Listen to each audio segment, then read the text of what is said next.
আমার পরামর্শ শুনুন আর কাগজটা তুলে নিন। আমার সঙ্গে পরে ঝামেলা করবেন। আর হ্যাঁ মেম সাহেব, আমি কিন্তু বারবার কাগজে হস্তাক্ষর করব না। আমার হস্তাক্ষরেরও তো মূল্য আছে নাকি? সেজন্য আমি বলছি কাগজটা আপনি তুলে নিন।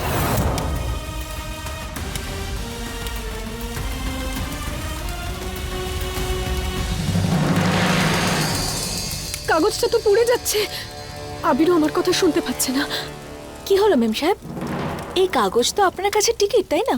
সাহেব বাবুর কাছে থাকার জন্য এত বড় বড় কাণ্ড করেছেন আপনি।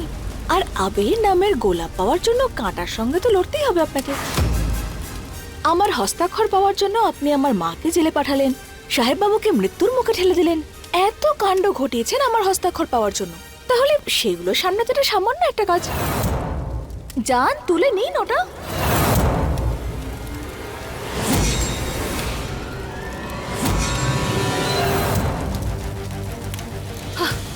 গেল সব কষ্ট মাটি হয়ে। পুড়ে গেছে আপনার ওই কাগজ। বলেছিলাম না তাড়াতাড়ি তুলে নিন ওটা, জ্বলে গেল।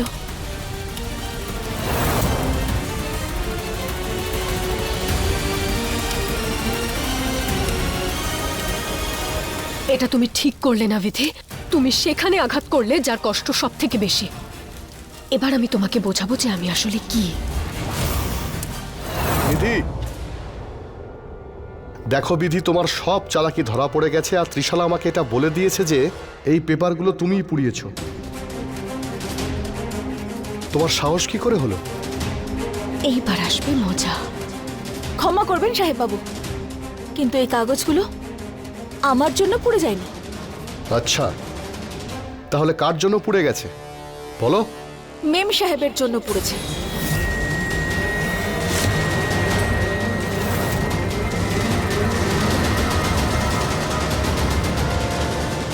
অবাক হবেন না, যদি সময় থাকতে কাগজপত্রগুলো সরিয়ে নিতেন তাহলে এরকমটা হতোই না। আপনাকে ভালোবাসেন বলে মেম সাহেব দাবি করেন, কিন্তু ভালোবাসতে গেলে না সাহসের প্রয়োজন হয়। গোটা দুনিয়ার সঙ্গে লড়ার জন্য না সাহস চাই। কিন্তু আপনার উপর যতবারই বিপদ এসেছে না সাহেব বাবু, মেম সাহেব কখনোই আপনার পাশে দাঁড়াননি।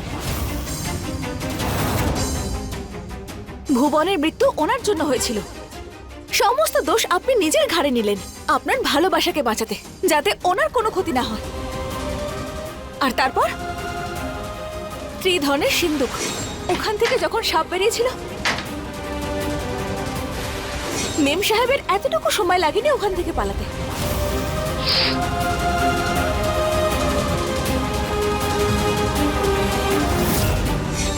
আপনি কবে বিশ্বাস করবেন আমার কথা যে মেম সাহেব আপনার জন্য সঠিক জীবন সঙ্গিনী নন? আপনি ওনার ভালোবাসা নন, আপনি ওনার জেদ।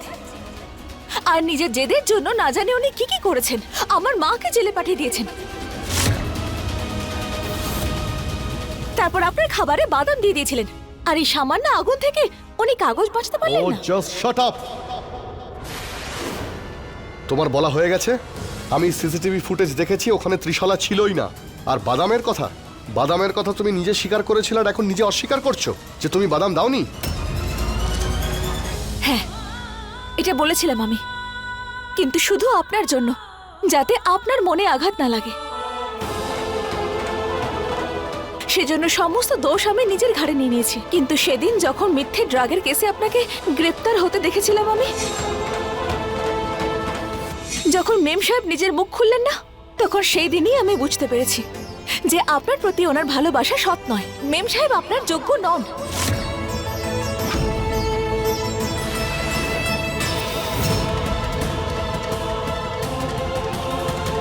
আমার ভুল ছিল।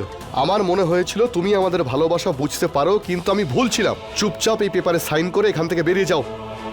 হস্তাক্ষর তো আমি তখন করতে পারবো যখন কাগজপত্র থাকবে। যদি নতুন করেও কাগজপত্র বানানো হয় তাতেও আমি হস্তাক্ষর করব না, কারণ এরকম করলে ত্রিশালা মেম সাহেব আপনার জীবন সঙ্গিনী হয়ে উঠবে, আর আমি এটা হতে দেব না। কারণ মেম সাহেব শুধুমাত্র নিতে জানেন, দিতে নয়। পাশে থাকা কাকে বলে জানেন না? শুধুমাত্র পালাতেই জানেন আর নিজের জেদ পূরণ করার জন্য সবকিছু করতে পারেন উনি। সাহেব বাবু, আপনি ওনাকে ভালোবাসেন, আপনি অন্ধ হয়ে গেছেন, কিচ্ছু দেখতে পারছেন না আপনি। আর আমার মাকে বাঁচানোর পর তো আপনি আমার কাছে ভগবান হয়ে উঠেছেন। আমার মনে যে সম্মান ছিল আপনার প্রতি সেটা দ্বিগুণ হয়ে গেছে। মিথ্যে হলেও সই, কিন্তু বর্তমানে আমি আপনার স্ত্রী।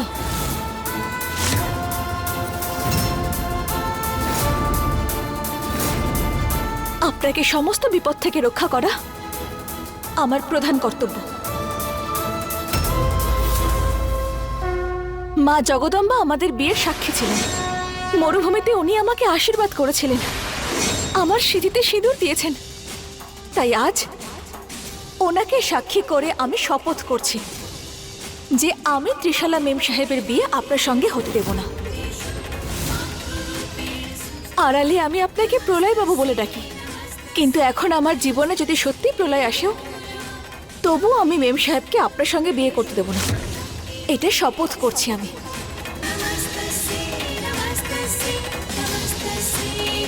আমি ভুল করেছিলাম যে আমি তোমাকে বিশ্বাস করেছিলাম। তুমি যখন আমার জীবন বাঁচিয়েছিলে তখন আমি ভেবেছিলাম যে তুমি আমার ভালোর জন্য ভাবো, তুমি এতটাও খারাপ নও। কিন্তু তুমি আমাকে আবার ভুল প্রমাণ করলে। কিন্তু ত্রিশালা একদম ঠিক বলেছিল, তোমার নজর শুধু আমার টাকার ওপর, এই মহলের ওপর, আর কোনো কিছুর ওপর না। একটা কথা ভালো করে শুনে রাখো, আমি তোমাকে আগেও বলেছি ত্রিশালা আমার আর আমি ত্রিশালার, আর আমরা একে অপরকে ভালোবাসি। তাতে তুমি এই পেপারে সাইন করো বা না করো। তাহলে আপনিও আমার একটা কথা শুনে রাখুন, ত্রিশালা মেম সাহেব আপনার যোগ্য নন। উনি শুধুমাত্র আপনার ক্ষতিই করতে চান, আর এই কথাটা আমি প্রমাণ করেই ছাড়ব। তোমার যা করার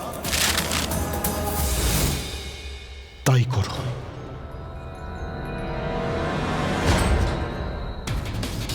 তোমার প্রশংসা করতে হয় বিধি, আবিরের সামনে এত কথা বললে। কিন্তু আমি তো আবির নই। ডিভোর্স পেপার পুড়িয়েছিলে তো তুমি। এবার আমি তোমার স্মৃতি থেকে আবিরের নামের সিঁদুর মুছবই।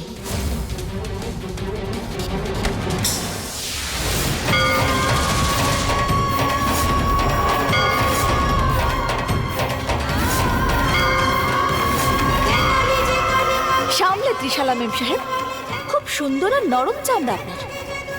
আর আমি না ছোটবেলা থেকে চামড়ার জুতো বানিয়ে এসেছি।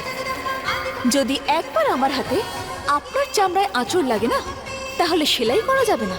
আর যে দেশি ঘিয়ের গন্ধে আপনার মাথা ঘোরায় না, সেই দেশি ঘিয়ের শক্তি আছে আমার শরীরে।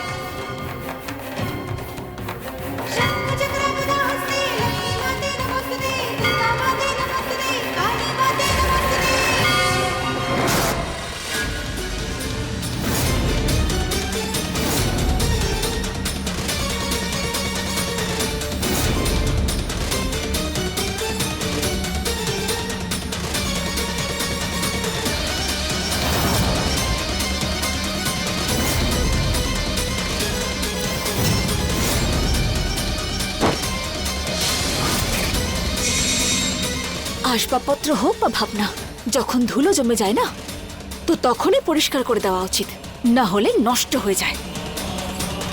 সেটাই পরিষ্কার করছি। আপনার কি মনে হলো? কাজের মেয়ে তো তুমি, তাই ঠিক সেভাবেই কথা বলে ফেললে জানো। এইবার মালিকের কথা শোনো।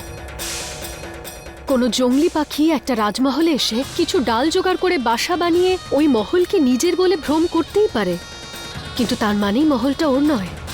মালিকের নজর পড়লেই সেই দিনই ওর সব স্বপ্ন ভেঙে চুরমার হয়ে যাবে।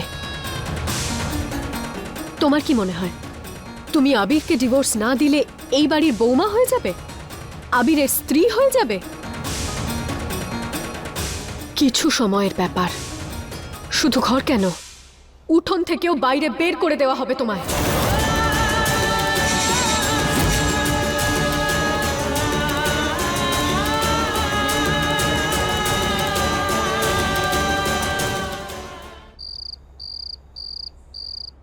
সেজন্য সমস্ত দোষ আমি নিজের ঘাড়ে নিয়ে নিয়েছি। কিন্তু সেদিন যখন মিথ্যে ড্রাগের কেসে আপনাকে গ্রেপ্তার হতে দেখেছিলাম আমি, যখন মেম সাহেব নিজের মুখ খুললেন না, তখন সেই দিনই আমি বুঝতে পেরেছি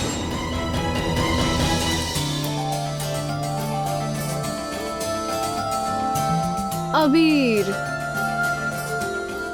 আমাদের পথের এই কাঁটা কবে সরবে বলো? কবে আমরা এক হব? কবে ওই বিধি আমাদের জীবন থেকে দূরে যাবে? তুমি জানো, আমি সারা রাত ঘুমোতে পারি না। এমন মনে হয় যেন আমার প্যানিক অ্যাটাক হচ্ছে। ত্রিশালা তুমি একটা কাজ করো, তুমি বসো এখানে, আমি মাকে ডাকছি, মা তোমায় কিছু মেডিসিন দিয়ে দেবে। না বীর,